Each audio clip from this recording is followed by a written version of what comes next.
Bom dia, pessoal. Hoje eu não vou conseguir fazer o café com gramática ao vivo. Tô passando aqui só para avisar que nós escolhemos uma aula muito bacana para que você possa assistir. Nós estamos aqui em Brasília com o concurso da Câmara dos Deputados, um concurso muito grande e está sendo pouca Aline para tanta aula. Então passei para dar bom dia, falar para que vocês sejam muito bem-vindos e acompanhem a nossa aula. Na próxima semana estarei aqui com vocês.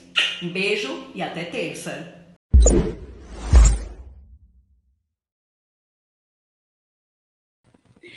E aí, pessoal, nós vamos agora começar uma super revisão teórica para a parte de interpretação de textos para a banca Fundação Getúlio Vargas. E a gente sabe aí que realmente é uma parte muito difícil, é uma parte muito mais complexa do que com o que a gente está acostumado a trabalhar, por exemplo, que é a interpretação de texto para a banca Sebrasp. Para a Sebrasp, a gente já está treinado, a gente já sabe que é uma interpretação muito mais objetiva, muito mais pontual. Agora, para a Banca Fundação Getúlio Vargas, a gente precisa realmente ressignificar o modo de interpretar textos. E aí, olha só, eu organizei aqui um curso teórico, tendo como fundamento exatamente o que a banca pensa, pegando como eixos os comandos das questões e tendo também como fundamento, como base, como ponto de apoio, autores super renomados do ponto de vista textual. A Banca Fundação Getúlio Vargas ela é muito diferente da Banca Sebrasp, porque, primeiro, ela trabalha muito com a intenção discursiva do falante, que é exatamente a questão da análise do discurso. Então, você, falante, quando escreve de uma forma, quando fala de uma forma, quando escolhe falar primeiro uma informação, colocar a outra posteriormente, quando você olha de um jeito, quando você coloca uma entonação, você tem que intenção. Então, a Banca Fundação Getúlio Vargas trabalha o tempo todo com esses indícios textuais que constroem essa significação comunicativa, que é o que aqui a gente chama de análise do discurso. Então, esse material aqui, esse curso aqui, ele foi todo apoiado, até coloquei aqui, ó, em obras como análise do discurso, para a gente avaliar exatamente todos os elementos que precisam para um contexto, para o texto, para a gente poder interpretar de maneira mais segura. Peguei também a obra fantástica de Bakhtin, que é a Estética da Criação Verbal, e também, como não poderia deixar de ser, que realmente aí é fantástico, Otton Garcia, Comunicação em Prosa Moderna. Então, por meio desses autores aqui, a gente vai organizar e entender exatamente o que a banca quer. E aqui, pessoal, eu peguei, vamos colocar como se fosse no direito, eu peguei os princípios. Então, o que tem de mais relevante, princípios, conceitos básicos do processo comunicativo, eu coloquei aqui. E como é que eu vou conduzir? Eu vou colocar conceitos, vocês vão perceber que a gente vai começar a filosofar. No começo vai ser muita filosofia, porque é exatamente a pegada da banca. E aí eu vou começar a conduzir dessa forma e mostrando em questão como é que esse pensamento é aplicado pela FGV, como que esse pensamento é aplicado pela FGV, e aí você vai perceber que dá para resolver as questões de interpretação de texto também de maneira bem mais segura, pelo menos tendo consciência de que em que eixo teórico eu consigo me apoiar para você conseguir ter uma resposta pelo menos um pouco mais objetiva, beleza? Então você vai ficar super feliz, eu tenho certeza que você vai curtir, porque agora a gente vai começar a filosofar um pouquinho e eu não tenho culpa de nada, eu só sou a mensageira, tá? Eu só vou repassar para vocês o que é realmente relevante para a banca. Parte de gramática é parte que dá para treinar muito bem. Aqui também, interpretação de texto, vocês vão ver que dá para treinar. Mas a parte de gramática é uma parte mais matemática. A gente sabe o que o examinador quer, a gente sabe como ele vai cobrar. Então, dá para treinar de maneira mais prática. Agora, a interpretação de texto. Mesmo tendo esses conceitos, mesmo a gente conseguindo encaixar, ó, isso aqui ele está encaixando nessa parte da teoria. Ainda assim, a gente sabe que dá um pouco de trabalho, tá bom? Mas é absolutamente possível, mas você precisa resolver muitas provas da FGV para entender a linguagem, o pensamento, a forma de cobrar. Não adianta pegar uma provinha isolada, falar, ah, não, me saí bem nessa daqui, então eu estou bem para a prova. Não vá dessa forma, você vai se assustar, tá bom? Então, é resolver o máximo possível de provas da FGV para você alinhar o pensamento e vai perceber que realmente dá para alinhar. Beleza? Então, vamos aí começar a nossa brincadeirinha. Então, olha só. Interpretação de textos para FGV, conceitos importantes, e aí eu coloquei, por enquanto, conceitos apoiados na obra de Bakhtin, tudo bem? Que é estética da criação verbal. Então, olha só, a atitude humana, peguei várias falas para a gente conduzir e entender aí qual é a pegada da banca quando a gente fala de análise do discurso, de intenção comunicativa. Então, olha só, primeiro, conceito importante. A atitude humana é um texto em potencial e pode ser compreendida unicamente no contexto dialógico da própria época. Vocês concordam comigo que o modo de agir do ser humano já transmite para o outro alguma intenção que eu tenho? E aqui ele está colocando exatamente isso, que primeiro existe primeiro essa minha atitude humana. E essa minha atitude humana, o modo como eu existo no mundo, como eu vejo as coisas, como eu interpreto, o que eu leio, a informação que eu recebi, como eu li aquilo, quando eu li aquilo, tudo isso vai se transformar em um texto em potencial. Não tem como, por exemplo, eu querer entregar para vocês aqui, por exemplo, nesta aula, algo que eu não tenho. O que eu entrego para vocês nesta aula é algo que eu já tenho, é algo que já foi construído. Agora, é claro que todas essas informações que eu, Aline, professora, adquiri ao longo desse meu processo aí de sala de aula, de formação, de estudos, tudo isso está tendo um significado diferente hoje para mim, por exemplo, quando eu aplico tudo isso para a Banca Fundação Getúlio Vargas, e tem também um valor diferente para você pelo contexto em que você vive, que é precisar destas informações para ser aprovado em um concurso público. Ou seja, o valor desse texto em potencial, ele muda de acordo com o contexto histórico em que está inserido. Então, eu vou comentar de novo. O valor do que eu falarei aqui hoje para você é 1. Se eu fosse te apresentar todas essas informações aqui, por exemplo, há 2 meses, há 3 meses, você ia falar, não, professor, isso para mim não tem importância. Por exemplo, se você hoje fosse fazer um concurso organizado pela Banca Sebrasp, tudo isso aqui para você não teria, eu não vou falar que não teria importância, não é isso de jeito nenhum, mas teria outro valor. Então, o que ele está colocando aqui, o que Bakhtin nos coloca primeiro, essa questão da consciência do ser humano no contexto em que ele vive. Então, a atitude humana é um texto em potencial. A minha atitude pode produzir um texto e pode ser compreendida unicamente no contexto dialógico, comunicativo da própria época, tá bom? Exemplifiquei aqui, por exemplo, o valor desse conteúdo nesse momento, só para que a gente tente trazer para a nossa realidade o que está escrito aqui conceitualmente. Depois, olha só. O acontecimento da vida, agora preste atenção, o acontecimento da vida do texto, a vida do texto, isso é, a sua verdadeira essência, sempre se desenvolve na fronteira de 2 consciências, de 2 sujeitos. Ah, não, professora, você está me irritando, está começando a ficar abstrato demais. Não, não vou gostar desse negócio, não. Preste atenção, se concentra. Vocês concordam comigo que, por exemplo, se eu pego, vou pegar aqui uma obra literária, se eu pego agora para ler, por exemplo, O Guardador de Rebanhos, de Fernando Pessoa, vocês concordam comigo que aquela obra vai se comunicar comigo? Fernando Pessoa pegou elementos de um tempo, de um espaço, de um contexto e colocou naquela poesia. E naquela poesia, os elementos textuais e contextuais que ele escolheu vão se comunicar comigo, leitora. Mas o modo como esse texto se comunica comigo não é o mesmo modo que esse texto se comunica contigo. Por quê? Porque a ideia do dialogismo, que é essa comunicação do texto com o leitor, depende do texto, mas também depende do leitor. Acaba que o texto existe, o mesmo texto vai ser lido por diversos leitores. Mas o valor que esse texto tem para mim, às vezes não é o mesmo valor que esse texto tem para você. Porque esse texto ele se comunica, tem esse dialogismo com o receptor, dependendo da perspectiva de cada um.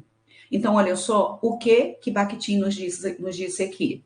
Que a essência do texto, essa verdadeira essência do texto, se desenvolve, olha que legal, na fronteira de 2 consciências, de 2 sujeitos. É o sujeito do texto e é exatamente o sujeito que tem contato com esse texto.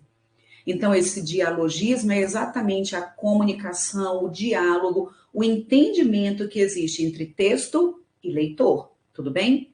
Agora, quando a gente pensa em concurso público, esse dialogismo, ele vai ter de estar preso aos elementos que aparecem naquele texto. Porque se a gente jogar muito para o campo contextual, nós não teríamos, por exemplo, um gabarito válido. Porque contextualmente a gente tem o tempo, o espaço, tudo variável de acordo com cada leitor. Então acaba que os elementos, para que eu possa dialogar com o texto na hora de uma prova, eu preciso conseguir retirar os elementos deste texto. É o próprio texto, os elementos que aparecem ali de tempo, espaço, de como aconteceu, esses elementos textuais é que vão permitir que eu, leitor, que você, leitor, retire realmente o que existe naquele texto. Não é um dialogismo aberto, amplo, infinito, porque senão não haveria gabarito. E o que nós vamos ter de aprender a retirar do texto agora para a Banca Fundação Getúlio Vargas são os vários indícios textuais que se dialogam comigo, que se comunicam comigo, leitor. Então, não é o que eu, leitor, acho, não é o que o texto de maneira isolada apresenta, mas é essa comunicação do texto com o leitor e o leitor aprendendo a olhar para esse texto, retirando os indícios estruturais, gramaticais, intencionais, discursivos que alimentam aquela comunicação. Então, vamos continuar. Depois, a língua é deduzida da necessidade do homem de autoexpressar-se. Me conta, por que Bakhtin escreveu esse texto? Por que a gente pega Guimarães Rosa e Guimarães Rosa produziu uma obra incrível? Por que você senta e escreve, por exemplo, um ofício? Você é aprovado em concurso. Por que você senta e escreve um ofício? Por que você manda uma mensagem no WhatsApp? Por que você manda uma mensagem de áudio e não uma mensagem escrita, por exemplo? Vocês concordam que dependendo, se eu mando uma mensagem escrita, se eu mando uma mensagem de áudio, se eu mando um e-mail, se eu mando uma mensagem pelo WhatsApp, se eu mando aquela mensagem por meio, por exemplo, de um texto profissional ou por meio de uma poesia, vocês concordam que tudo isso é porque o ser humano, ele tem exatamente essa necessidade de se expressar e dependendo de como eu escrevo, eu me expressarei de uma ou de outra forma, ora mesmo apresentando o mesmo conteúdo. Já viram, por exemplo, a gente já teve aí notícias, por exemplo, de decisões de juízes que decidiram colocar a decisão em forma de cordel. Ele está se expressando, mas ele colocou aquele conteúdo que ele poderia ter colocado em outro formato, ele quis colocar em forma de cordel, ele quis colocar em forma de poesia. Então, acaba que, ora, o conteúdo é o mesmo, mas o modo que eu apresento esse conteúdo vai mostrar exatamente essa minha intenção discursiva, vai mostrar a necessidade que eu tenho naquele momento, essa necessidade de me expressar. Então, vocês estão vendo que aqui o que Bakhtin diz é exatamente que a língua ela é deduzida dessa necessidade do homem de se expressar, dessa necessidade de objetivar-se. A essência da linguagem nessa ou naquela forma, olha só o que eu acabei de falar. Uma decisão proferida por um juiz, de maneira técnica, por meio de um texto jurídico, realmente um texto profissional, e uma sentença proferida, por exemplo, por meio de um cordel, por meio de poesia.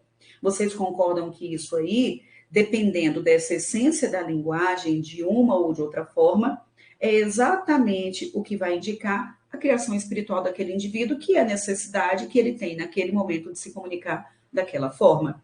E que vai apresentar um ou outro resultado, dependendo desse modo que eu escolho para me apresentar.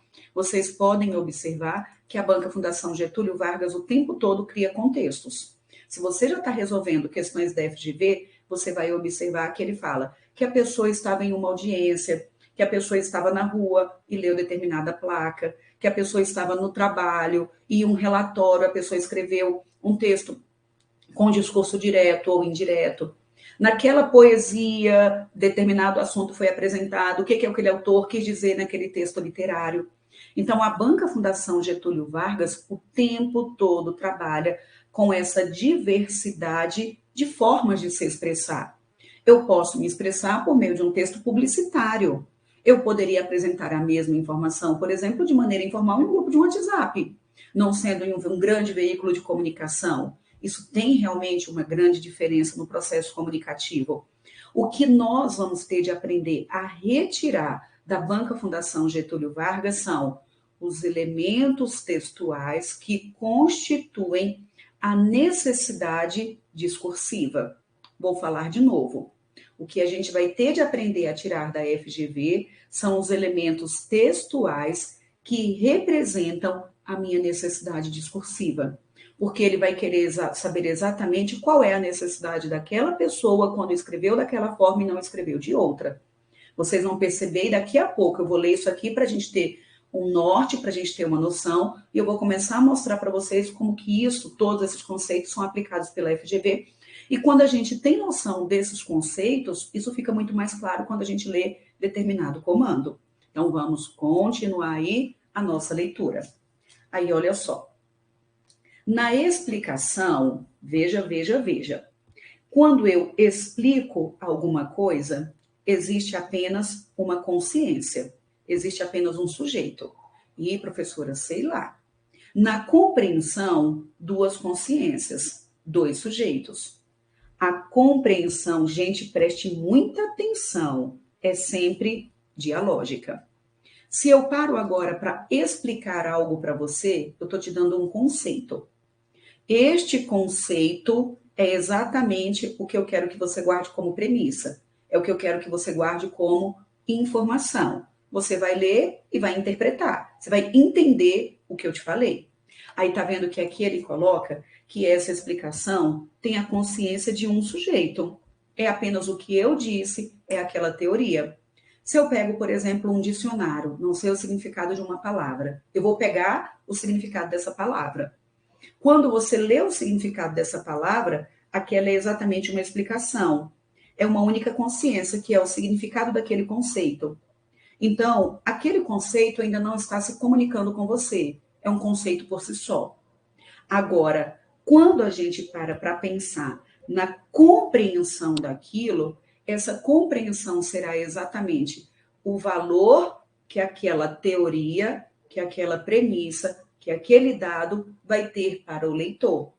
Vocês estão vendo que aqui, gente, isso é muito importante, vocês vão ver uma questão quentíssima do Tribunal de Contas da União, prova agora de 2022, em que o examinador falou que ali tem uma compreensão e não uma interpretação, ou tem uma interpretação e não uma compreensão. Então, aqui ele está falando, Bakhtin nos diz que a compreensão é sempre dialógica. Então, haverá uma comunicação, o leitor vai se comunicar com aquele texto e tentar retirar do texto os elementos que permitem uma ampliação de significações. Então, algo é falado, uma imagem é formada, essa imagem é formada por meio de charge, por meio do próprio texto escrito, mas uma imagem é formada, e por meio dessa imagem eu começo a retirar significados. Esta é a compreensão. A interpretação é aquilo que está no texto de maneira mais expressa. É aquilo que realmente eu retiro como dado, é aquilo que eu retiro como explicação, é aquilo que é. Então, ter essa consciência de que a explicação é como se fosse, a explicação é a premissa, a explicação é aquilo que é. A explicação, ela não se comunica, eu apenas te apresento um conceito. A partir do momento em que você faz com que esse conceito tenha significado para você, que você aplica esse conceito em outras teorias, que você começa a chegar a conclusões, aí você está se comunicando com aquele texto. Aí você está realmente trabalhando com essa questão da compreensão, que é o fato de essa compreensão ser uma compreensão dialógica. Aí existe um conceito muito importante na obra do Bakhtin, que é a questão do dialogismo, que é essa comunicação do leitor com o texto. Então, eu, leitor, me comunico com o texto, eu, leitor, me comunico com o texto. Essa é a ideia do dialogismo. Eu vou falar de novo. Então, quais ideias a gente construiu aqui agora? Primeiro, toda atitude humana é um texto em potencial. Tudo que eu faço, tudo que eu penso, que eu leio, que eu assisto, a minha atitude humana vai se transformar em texto. É um texto em potencial. Eu transformo isso em texto. Quando eu transformo isso em texto, esse texto ele está ali porque ele vai se comunicar. Ele vai se comunicar com alguém. Quando eu apenas leio uma teoria, aquela teoria do texto é exatamente uma explicação. Essa explicação ainda não é um dialogismo, essa explicação é aquilo que é. É aquele conceito que é como premissa, como informação absoluta, ponto final. Agora, a partir do momento que eu leio esse texto e eu retiro desse texto informações que fazem sentido para mim, de acordo com os elementos do texto, quando eu pego determinado conceito e começo a aplicar, chego a conclusões, consigo aplicar a uma questão, eu estou compreendendo todo aquele processo, tudo bem? A interpretação é retirar do texto aquilo que é mais seco. Eu ainda não estou dialogando, eu ainda não estou me comunicando com o texto. Eu apenas retirei aquilo que é como se fosse aquela informação que aparece para mim de maneira imediata. A compreensão, eu já começo a buscar de maneira mais detalhada elementos para que eu possa entender, para que haja esse dialogismo, tudo bem? Gente, tudo que eu estou falando, vocês vão ver que vai ser muito importante para o que a banca pede. Ela não coloca esses conceitos, ela não escreve na prova essas nomenclaturas, ela não escreve, as ideias ela apresenta, mas as nomenclaturas não aparecem. Mas a partir do momento em que eu tenho consciência de tudo isso aqui, tudo fica mais claro. Parece que você lê e fala, agora eu sei o que ele quer. Então, tudo vai ficar muito, muito mais claro quando a gente começa a entender esses conceitos. Não gostaria que vocês se preocupassem com o nome. Eu só quero que você entenda a ideia, o propósito da Banca Fundação Getúlio Vargas, tá bom? Então, vamos aí caminhar mais um pouquinho. Joia. Toda compreensão, veja, toda compreensão plena real é ativamente responsiva. E não é senão uma fase inicial para uma resposta. Vocês concordam comigo que tudo o que eu falo, tudo o que eu não falo, eu tenho alguma intenção. Existe uma intenção comunicativa, uma intenção discursiva. Quando eu falo algo, vocês concordam que automaticamente crio em mim uma expectativa de que você me dará alguma resposta? Então, olha só o que está escrito aqui, preste atenção. A compreensão plena real é ativamente responsiva. Existe esse diálogo, sim ou não? Não existe o dialogismo? O texto se comunica com o leitor se comunica com o texto. Então, é exatamente essa ideia da compreensão de ser responsiva. Você, leitor, vai responder a indícios que apareceram naquele texto. E o que aparece naquele texto é uma fase preparatória de uma resposta. Quando a pessoa coloca determinada informação em um texto, ela colocou porque ela tem alguma intenção. Então, ela está se preparando para que exista ali alguma resposta. Tudo bem? Eu vou fazer o seguinte, eu vou parar só um minutinho para que os nossos vídeos não fiquem tão longos, você não fique tão cansado. Então, até agora, fechando o nosso pensamento. A gente está pensando exatamente que todo texto ele vai dialogar com o leitor, vai se comunicar com o leitor. Você, leitor, não é inerte, você não está morto, você vai se comunicar com aquele texto. O que a FGV vai querer? Que você, leitor, seja exatamente esse leitor responsivo, que você, por meio daquele texto, retire respostas, que você compreenda aquela informação que foi veiculada, tudo bem? Mas aí vamos parar só um minutinho para que os nossos vídeos não fiquem tão longos.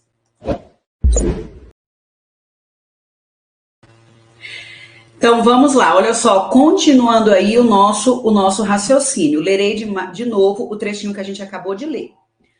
Toda compreensão plena, gente, eu também acho que isso é legal demais, não é? Ai, professora, eu tô adorando essa filosofia toda, eu também gosto. Toda compreensão plena real é ativamente responsiva. Você, leitor, não é inerte, não pode ser inerte. Você, leitor, vai realmente participar da vida daquele texto.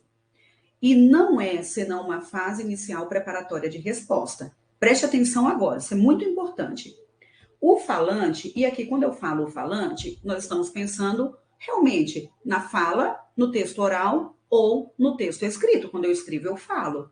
Então, o falante, no texto falado ou no texto escrito, ele não espera, quando eu escrevo alguma coisa, quando eu falo alguma coisa, eu não estou esperando uma compreensão passiva.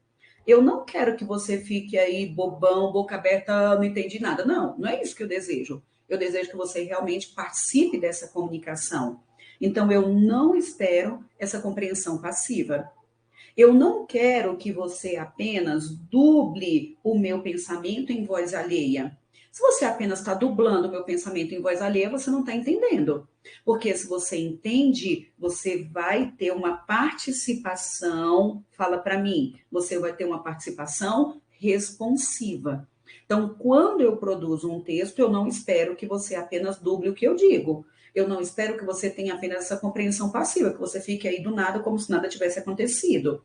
Mas o que se espera, olha só, mas o que se espera é uma resposta. Eu espero que você concorde, eu espero que você participe, eu espero que você faça uma objeção, eu espero que você execute. Quando eu faço algum comentário, eu espero que você tenha alguma reação, entendeu? Então, essa é a ideia. Eu espero que você tenha alguma reação, alguma resposta, algum comportamento de acordo com aquilo que eu falo, beleza? O falante, repito, quando aqui a gente coloca o falante, o texto escrito ou falado, eu termino de falar, eu termino o meu enunciado com a intenção de passar a palavra ao outro, para dar lugar a uma compreensão ativamente responsiva. Gente, quando eu termino de falar, imaginem, por exemplo, você está em uma discussão, que isso não aconteça. Mas imagine, você está discutindo. Quando você fala algo e depois termina o que você acabou de falar, você concorda que quando você fala alguma coisa, você já consegue fazer uma previsão do comportamento do outro, do que o outro falaria? Por isso que você, por exemplo, toma muito cuidado com aquilo que está falando e quando falará aquilo e como falará aquilo. Porque você sabe que o que você falará fará com que o outro tenha uma ação. O outro automaticamente vai ter uma ação responsiva. Vamos imaginar, por exemplo, um acidente de trânsito. Vocês concordam que quando tem um acidente de trânsito, automaticamente você desce do carro e se comunica com alguém. Dependendo de como você comunica, do que você fala, dependendo da sua atitude, dependendo de como está o seu estado psicológico, o outro vai ter uma ação responsiva de uma ou de outra forma. A ação responsiva do outro depende do texto que você produz e de como você produz esse texto, quando produz esse texto, os elementos que você colocou naquele texto. Então, sabe aquela ideia de que toda ação gera uma reação? E é exatamente isso que o examinador da banca FGV quer saber quando ele coloca contextos e quer saber o que se quis falar por meio daquele contexto. Houve essa ação e o texto é esta ação, e qual reação essa ação provocaria? Qual reação esse texto provocaria? A mesma fala, a mesma frase dita em uma festa, dita em uma aula, a mesma frase dita, sei lá, no trabalho, ela vai ter intenções diferentes e vai provocar resultados diferentes, tudo bem? Então, eu preciso avaliar o que foi falado, onde foi falado, quando foi falado e participantes daquele processo de comunicação. Eu vou falar de novo. Eu preciso avaliar o que foi falado, quando foi falado, como foi falado e os participantes daquela comunicação. Alguém fala, alguém recebe. E os participantes, em que contexto? Tudo isso a gente vai ter de avaliar para entender bem o que a FGV coloca nos comandos, tá bom? Então, vamos aí continuar a nossa análise. Então, automaticamente, quando eu termino a minha fala, automaticamente eu espero que você dê alguma resposta. E é isso que a FGV quer investigar de nós. Quando ele coloca alguma coisa, ele quer saber qual é a sua, realmente, ação responsiva. Qual seria a sua atitude quando isso é dito? Em um enunciado, sempre existe essa alternância do sujeito de discurso. Eu falo, você fala. Eu falo, você fala.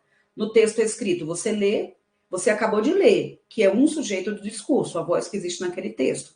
E qual ação existe a partir daquele texto que foi apresentado ali. Beleza? Então, vamos continuar. Olha só, preste atenção. Provinha da Banca Fundação Getúlio Vargas, concurso da Polícia Civil do Rio de Janeiro, aplicada em 2021. Num jantar de amigos, em um restaurante, um dos presentes diz: estas sopas de legumes ficam sempre um pouco insossas, né? considerando a situação comunicativa da frase, a sua finalidade mais importante é: vocês estão vendo o que eu acabei de falar? Alguém disse alguma coisa, falou: nossa, essa sopa de legume é sempre insossa, né? Então, vocês concordam comigo que houve uma fala, houve uma comunicação, e automaticamente, quando essa pessoa disse, ela quer que o outro tenha uma resposta ativa, responsiva. Ele não quer que o outro fique passivo. Quando ele fala isso, ele quer que o outro tenha alguma resposta, tenha alguma ação. Ele não quer que ele fique passivo. Ele não quer que ele apenas duble o que ele acabou de falar. Mas quando ele faz esse comentário em um jantar, ele quer alguma resposta, ele quer alguma concordância, ele quer uma participação, ele espera que haja uma objeção, ele espera que haja uma execução, que o outro faça alguma coisa.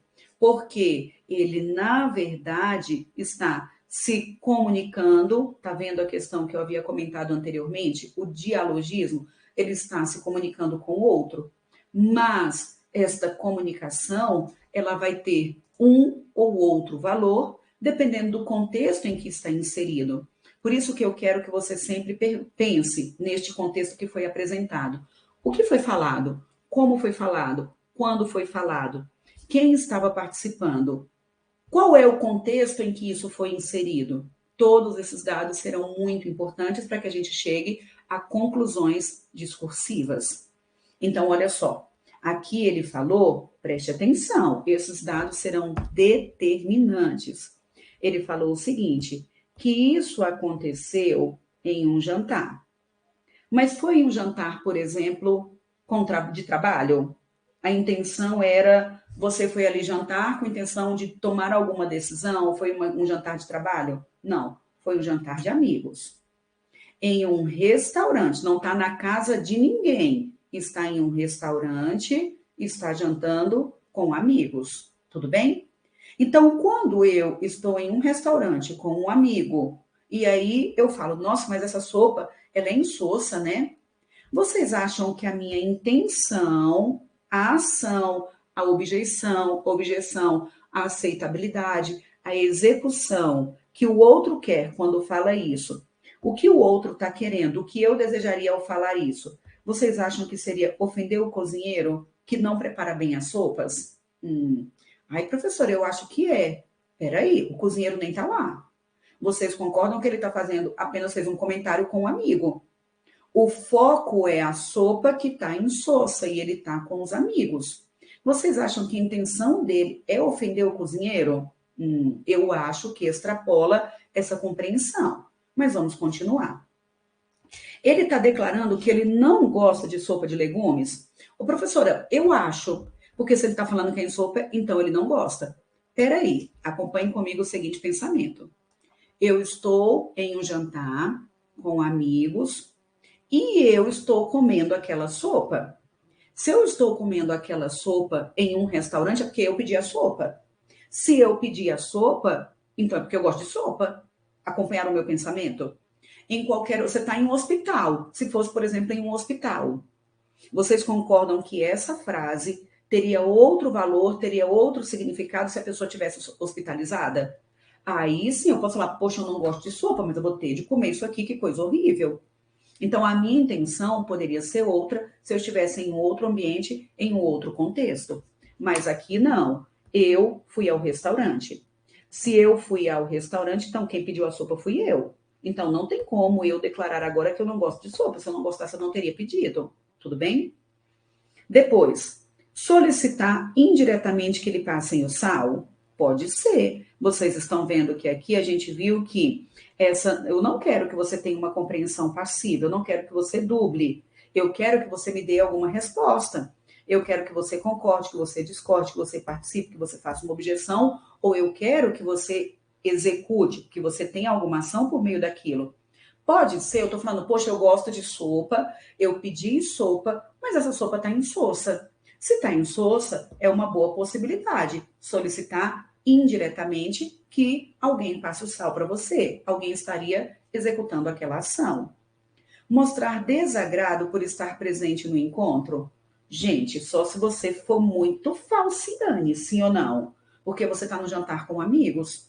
Se você está em um jantar com amigos, então você está querendo. Essa sopa está insossa e eu estou querendo falar isso para demonstrar que eu não queria estar aqui. Não tem nada a ver. Você está com os amigos, provavelmente você foi porque você quis, conforme eu já comentei, e não seria o fato de eu falar que a sopa está sem sal que mostraria, que evidenciaria que eu não quero estar ali naquele encontro. De jeito nenhum. Indicar a má seleção do restaurante para o encontro? Não, claro que não. Quando eu falo, gente, essa sopa está insossa, eu estou falando que o restaurante não é bom? De jeito nenhum. A minha intenção não é essa. Ô, professora, será que está querendo ofender o cozinheiro? Gente, quem está presente no discurso são os amigos. Ele espera que haja alguma reação de quem está participando daquele processo comunicativo. Então, o que se imagina é exatamente que ele deseja. Eu digo isso porque eu quero que você, que está presente naquele discurso, tenha alguma ação, tenha alguma reação. O cozinheiro nem lá está. A sua intenção é ofender o cozinheiro? De jeito nenhum.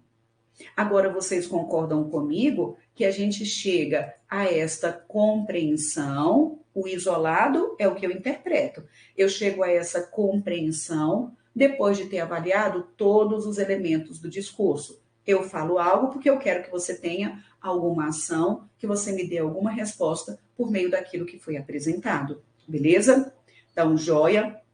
Vocês concordam que só por meio dessa questão a gente conseguiu apresentar várias, na verdade, conseguiu aplicar várias teorias que foram mencionadas anteriormente, tudo bem? Nesse pequeno conceito que eu passei. Agora, se você vem resolvendo provas da Banca Fundação Getúlio Vargas, você consegue lembrar, contar quantas questões com essa mesma pegada você já respondeu? Várias. Então, eu vou ficar repetindo para fazer lavagem cerebral.